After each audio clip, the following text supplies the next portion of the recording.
guys, welcome back and thank you for tuning in. Today we are going to be overclocking my PC, specifically the CPU. Nothing too crazy, nothing all that special, just going to be using one of MSI's built-in overclock profiles. I believe it's called gaming boost mode or something. It's one of those preset profiles that you can use in the motherboard's BIOS. For those of you who don't know, I have a MSI B350M Gaming Pro motherboard.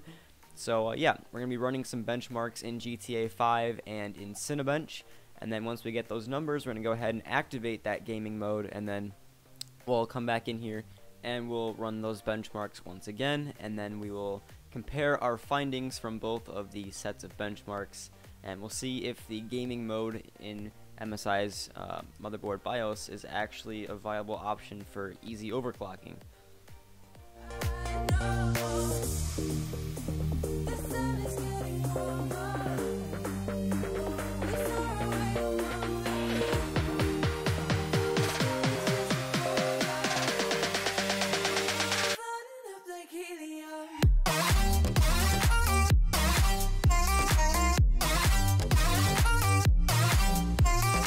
Okay, so now that we got the GTA 5 benchmark pretty much complete, let's talk about the results. So we averaged anywhere from roughly 50 FPS up to 130, and it was averaging about 100 to maybe 110 FPS. That was pretty much where it liked to stay, but when we got into the city, right about here, it started to dip down into the 50s and 60s, which is not ideal, and you'll see in the overclocked part that those numbers actually do kind of improve.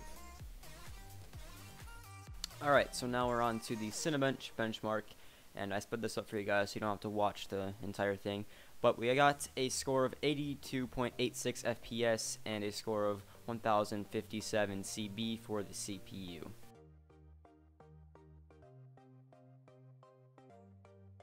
Okay, so now that I got those two first benchmarks out of the way, we can go ahead and activate the overclock. So you can see here, this is what I'm talking about, the game boost in the MSI motherboard BIOS. And you can see it says here when you activate it, it will give you an additional 400 megahertz on top of your base clock. So my CPU's base clock is 3.2 gigahertz, and I know it's overclockable to 3.6. It is a Ryzen 5 1600.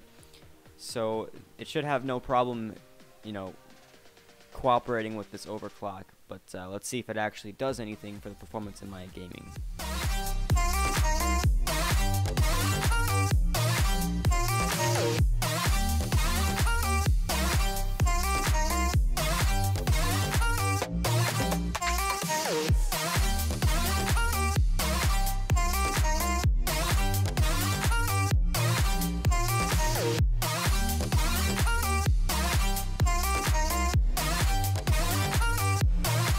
Okay, so now that we got the overclocked GTA 5 benchmark almost finished, let's talk about the results with this one. So overall, there wasn't much of a gain in FPS. The numbers actually slightly decreased if you look, and the only really different thing that I noticed is the steadiness of the FPS. With a non-overclocked test, we had a lot of FPS drop and a lot of dips down into the lower, you know, like 70s, 80s, and it went up to about 130. So it was fluctuating a lot throughout the entire test, but one thing I noticed with the overclocked version is that the FPS actually stayed pretty stable the entire time. It stayed roughly 100 to 120 the whole time.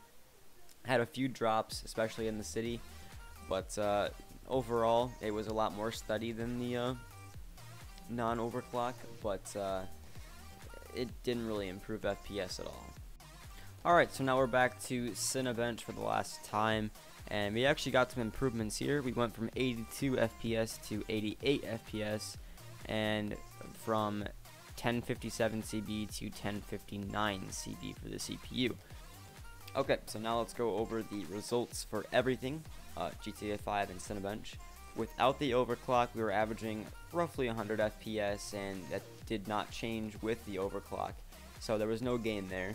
But the low for without the overclock was 40 FPS roughly, and the low with the overclock was again roughly 70 FPS. So we got a little bit of a gain there. Like I said, it was a bit more stable in terms of FPS with the overclock enabled, but it really wasn't worth the effort of going into my BIOS and enabling it, in my opinion. Cinebench without the overclock, OpenGL scored 82.86 FPS. With the overclock, it scored 88.83 FPS, so 6 FPS gain there, so that wasn't completely worthless. The CPU got 1057 CB. Honestly, don't know what CB means, but I'm sure the more there are, the better. And then with the overclock, it got a 1059, so it doesn't seem like too big of an improvement in terms of the CPU CB, but I don't know. Gained a little bit of FPS in the OpenGL score, but realistically, it wasn't exactly worth the time it took to go into my BIOS and restart my PC and all that. So honestly, I probably would stick to doing my own overclocking once I learn more about it and buy a new cooler for my CPU. I'll try and do my own, make another video on that. But I'm thinking next we're gonna go ahead and try and overclock my GPU and see if I can get some better FPS with that. So if you guys enjoyed, leave a like and subscribe, and I'll see you guys all later.